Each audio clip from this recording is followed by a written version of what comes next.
എൻ്റെ പേര് Abigail Sara Thomas. ഞാൻ ഇന്നിവിടെ മനഃപാഠമായി പറയാൻ പോകുന്നത് യോഹന്നാൻ എഴുതിയ 2-ാം ലേഖനം.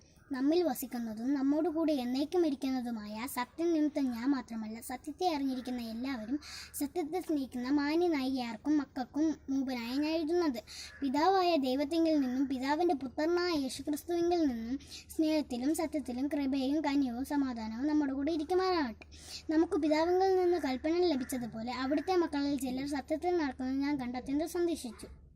ഇനി നായികയാരെ, നാം അന്യനെ സ്നേഹിക്കണമെന്ന് പുതിയ കൽപ്പനയായിട്ടല്ല, ആദ്യം മുതൽ നമുക്കുള്ളതായിട്ട് തന്നെ ഞാൻ അവിടത്തേക്ക് എഴുതി അപേക്ഷിക്കുന്നു.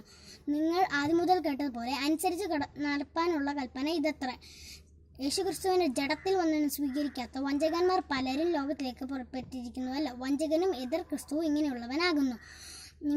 ഞങ്ങളുടെ പ്രതിഫലം കളയാതെ പൂർണ്ണ പ്രതിഫലം പ്രാപിക്കേണ്ടതിന് സൂക്ഷിച്ചുകൊള്ളുവിൻ. ക്രിസ്തുവിൻ്റെ ഉപദേശത്തിൽ നിലനിൽക്കാതെ അതിർ കടന്നു പോകുന്ന ഒരുത്തനും ദൈവമില്ല. ഉപദേശത്തിൽ നിലനിൽക്കുന്നവനോ പിതാവും പുത്രനും ഉണ്ട്.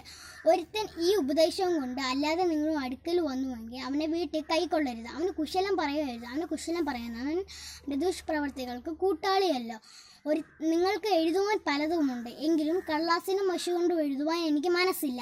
നിങ്ങളുടെ സന്തോഷം പൂർണ്ണമാകേണ്ടതിന് നിങ്ങളുടെ അടുക്കൽ വന്ന് മുഖാമുഖമായി സംസാരിപ്പാൻ ആശിക്കുന്നു. അവിടുത്തെ മാന്യ സഹോദരിയുടെ മക്കൾ വന്ദനം ചൊല്ലുന്നു. Thank you.